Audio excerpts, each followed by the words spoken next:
Alors passe tes jambes ici. Si la parole ne suffit pas, il faut écouter le langage du corps. Voilà. Les expériences corporelles, en relation avec la vie affective, sont à la base du développement. Ouais. Léa, thérapeute en psychomotricité, aide les enfants à retrouver leur équilibre pour mieux se construire.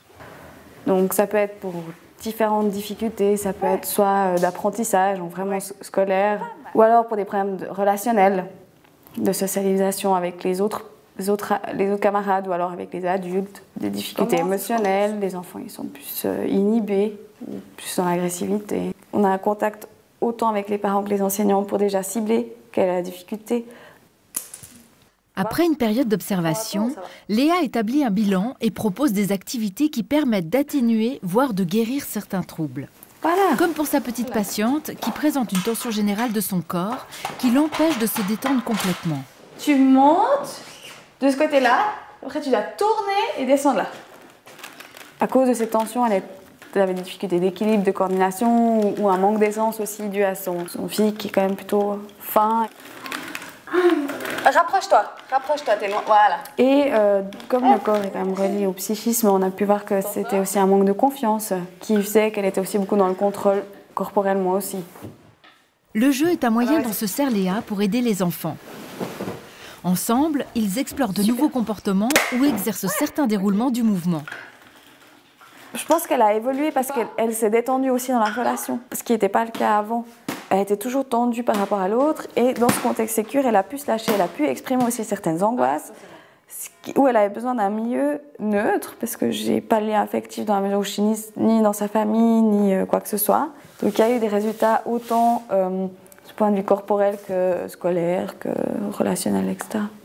Le but étant de dépasser ses propres limites dans un climat de confiance et de détente. C'est une équipe complète qui prend en charge un enfant. Léa travaille en collaboration avec des médecins, des psychologues, des logopédistes et bien entendu les familles, construisant un vrai réseau de compétences autour de l'enfant. Alors, si on fait la cabane, ça prend beaucoup Ce petit garçon avait du mal à canaliser son énergie débordante.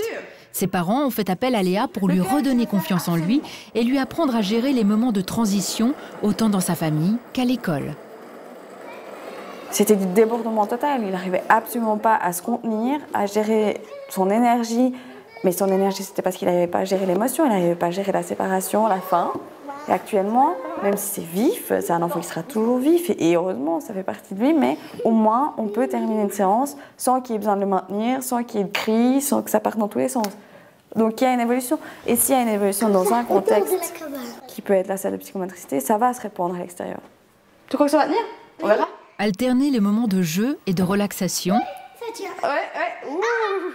Être à l'écoute des besoins de l'enfant et proposer des activités ludiques sur mesure sont quelques-unes des qualités requises pour cette spécialité. C'est vrai que ça demande beaucoup d'attention, tout le temps.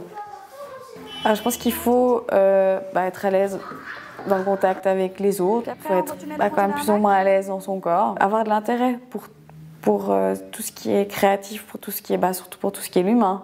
Mais en plus de ça, pour tout ce qui est créativité, il faut être très créatif dans ce métier. Alors, Le thérapeute en psychomotricité ne se cantonne pas au monde de l'enfance. Léa peut exercer son métier auprès d'adolescents, d'adultes ou de personnes âgées, qu'ils vivent chez eux ou dans des structures adaptées à leurs besoins. Quoi qu'il en soit, son objectif reste le même, permettre à une personne de retrouver un équilibre psychique et corporel.